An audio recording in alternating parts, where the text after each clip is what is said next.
Hey, what's going on, guys? Warbringer here, I suppose. That's still my channel name.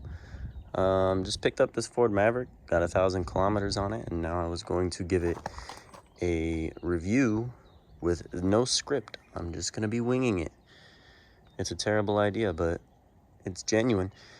So I got the XL basest model. Actually, not basest model. It has all-wheel drive, but it has the Ecoboost engine. So not the hybrid. As y'all know, in 2024, which is what this is, the hybrid is the option. So Ecoboost comes standard. It's got the Steelies, which I do intend on keeping, and we'll actually start in that area. So one of the things that I was prepping for when buying this was mud flaps, and I might actually be changing my mind, because after 1,000 kilometers, I'm in Germany, so we do kilometers here. There's actually not much getting kicked up onto the paint. They have this, I don't know what it's called. I'm a car guy, but it's some sort of plastic. Most of the debris you can see is just getting kicked up onto that. The paint is still fine. This is after 1,000 kilometers. I haven't even washed the truck yet myself. So it's doing a good job on its own, honestly, just keeping the dirt off the area. A lot of it is getting kicked up underneath. You see, I got like a little bit of dirt. I don't even know if the camera can get it. It's like right there. There's like a little bit of dirt. But for the most part, like even going right here, it's fine. Most of it is just getting kicked up underneath this little plastic material. So I think for winters out here, I'm gonna throw on the mud flaps. But I think during the summers, it should be fine. Just driving on normal roads, the Autobahn, through villages and stuff like that. I've given it some gas, I've seen the power. So even with that, it's keeping the paint clean. Still in the winter, anytime you're somewhere cold, you want to protect the underbody. So I'm gonna do some rust protection underneath, and get the mud flaps, of course, to prevent that salt, because it gets kind of cold here in Germany. To prevent that salt from rusting things. So, XL. If you're not one for like packages or being materialistic or something like that, I think the Maverick is probably right for you, because it's got a touch screen already. I know I'm jumping to the interior, but it's got a touch screen. It's got the little twisty knob here. How about I just open the door? How about that? It'd be a great idea.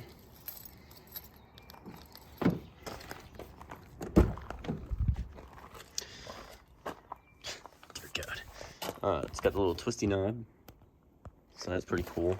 The touch screen. This doesn't have the digital gauge cluster, but I'm not one for that anyways, honestly. It's got the USB-C and USB-A. Literally nobody cares about that, though. That's like a pointless feature. I mean, it's cool because I can have both, but it's cool. It has USB ports. This one comes with Copilot, so it's got like that blind spot detection and stuff. Comes in pretty handy. This is how much legroom you've got. A little traffic cone here because, Germany regulations, and there's a first aid kit down there because Germany regulations. Fits a car seat. I mean, there's quite a bit of, the passenger in front can sit normally while the car seat's in there. Got that little mirror so I can see my baby when she's rocking out up here to the music. She has so much fun. Passenger sits fine. In the back, I'll show you how much legroom there is. Truck bed's pretty cool. It's got the spray-in bed liner. It's a pretty simple truck, honestly. So here is the legroom. It doesn't look like a lot at first. You're like, damn. Go to one-time zoom. It doesn't look like a lot, but this little divot here helps out a lot, honestly, with the legroom. So I'm 5'10", sitting normally. Can do this. Can lift my knees up. I'm pretty comfy, and that's with me sitting in the truck. So a 5'10" person can sit behind another 5'10" person. Taking this baby on a few road trips up to like Heidelberg Edar Oberstein or whatever, however you say that, to a lake too. So it's got 1,110 kilometers. I did not plan that. If I could have just driven half a kilometer more, that would have been great. So physical, climate control, I really liked that in the 24 versus the 25.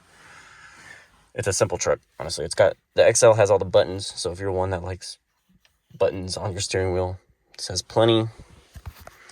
I got this little attachment here because, you know, it's a pretty deep center console. Got pre-workout in there, you know. Always ready to go. Auto start stop. The brake assist, brake hold whenever you stop at a stoplight. Drive modes, traction control, parking brake, low mode, I think it's called. I've used it. It's pretty good because Germany gets pretty hilly sometimes. Like, look at that steep ass mountain over there. Imagine driving down that thing. Yeah, it's wild. So you pop it in low mode, it'll downshift for you and get that engine brake going. Oh, is that button right there? You just press that. Oh, you push it in and it stops the lane assist. I didn't know that. All right, let's start it up.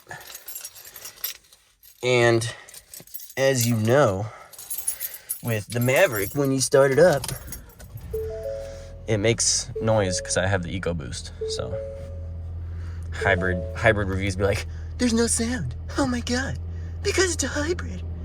Oh no, copyright, no. So it starts up. AC is cold, very cold actually, ice cold. Simple controls. It's a vehicle, so it's gonna have those types of controls. It's got a cool little, I like to put my phone right here so it stands up.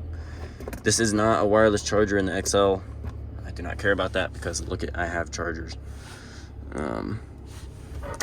Glove box has a lot of space. I am fitting a ton of mail in there that I just picked up yesterday that I do not care about. So it's got layers and layers and layers. There's a lot of space in there. I got traffic vests. You wanna know why? Because if I break down, I have to put those on. Germany regulations. The visor actually does really good. This is like eye level, so it can block a lot of sun. Go up to, it's actually a really nice visor. Glasses holder that doesn't fit my glasses. My shades do not fit up there. Let me show you. Hell, maybe I'm just a goofball. No matter which way I've tried, it just, these are high-speed glasses. Let me show you. I'll show you here, high speed. Watch when I put them on. I can't flip the camera around, so it's just gonna, how do I do it? I'm gonna boom it. There you go. Yeah, I mean, you could probably fit like a small prescription pair of glasses up there. It's nothing crazy. I got lights, of course. This is all stuff that's in normal vehicles, but we will go through the menus, I suppose. It drives good, by the way. I'm going to actually switch it to, I have it in kilometers. So I get 10.9 kilometers per liter. And that's with the Autobahn, but let me go to normal settings here and switch it to American stuff because that would make it easier. Miles and miles per gallon. All right, 25.7 miles per gallon, 65 miles to E, a little, and oh my God, a little under a quarter tank. Really, why is it so dirty? Anyways, all right, I fixed it. So this is with Autobahn driving, so it's a little different here because the speed limit here on the Autobahn is generally 130 kilometers per hour, or there is no speed limit. So US spec vehicles are generally designed to get their best fuel efficiency around 60 to 70 miles per hour because that's the highway speed limit. That's where you want the miles per hour. The miles per gallon. Gear ratios and stuff like that. However, 130 kilometers per hour is 80 miles per hour.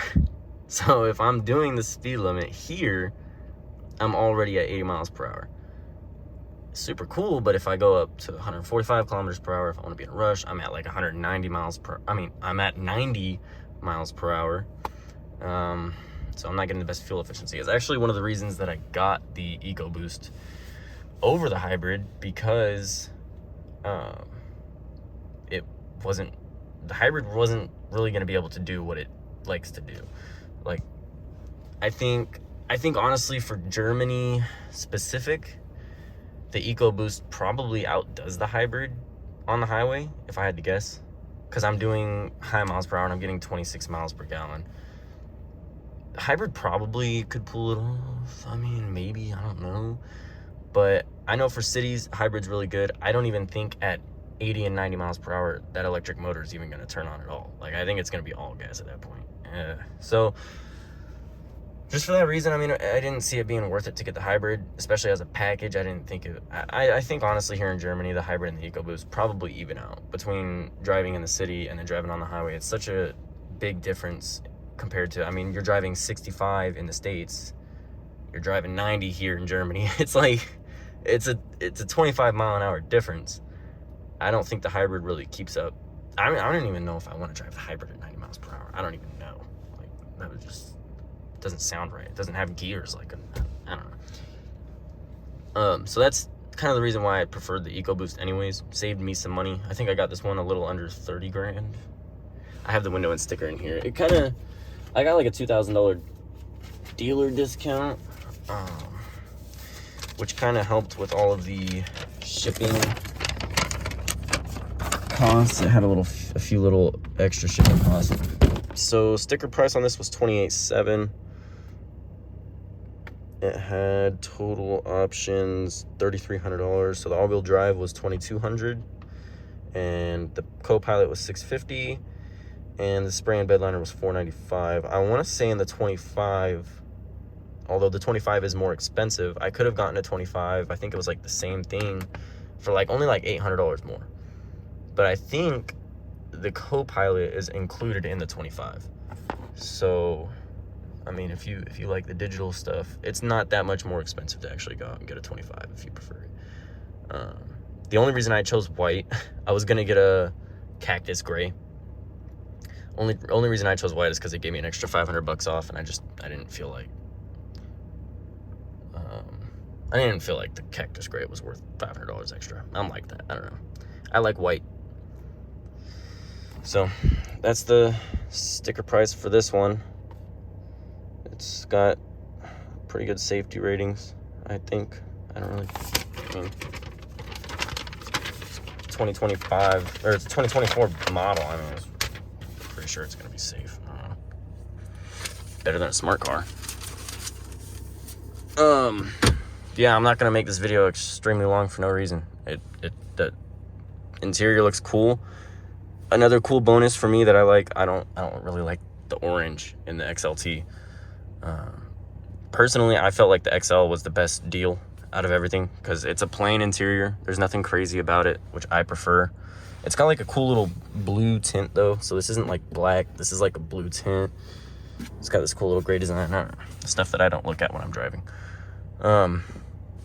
Anyways, I just didn't feel like the options were worth it for the XLT and the Lariat, especially the Lariat. Oh my god, I do not care about power seats if it's going to cost me like an extra 10 grand.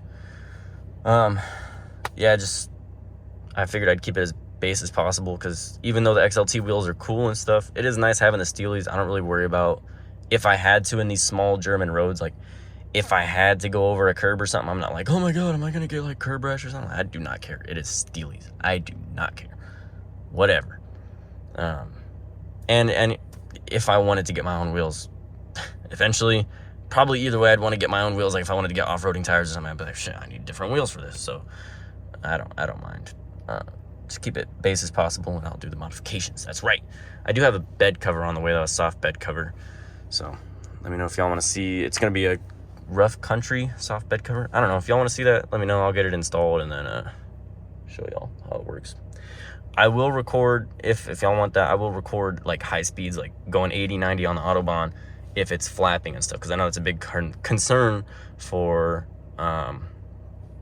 soft covers, is like, how is it going to flap on the highway and stuff. So definitely you're going to find out if I'm on the Autobahn and it's flapping around. I'll let you know.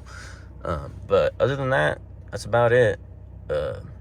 It's been a comfy ride, honestly. The road trips in this are nice. The baby likes the car seat. The baby likes the ride. She doesn't get fussy.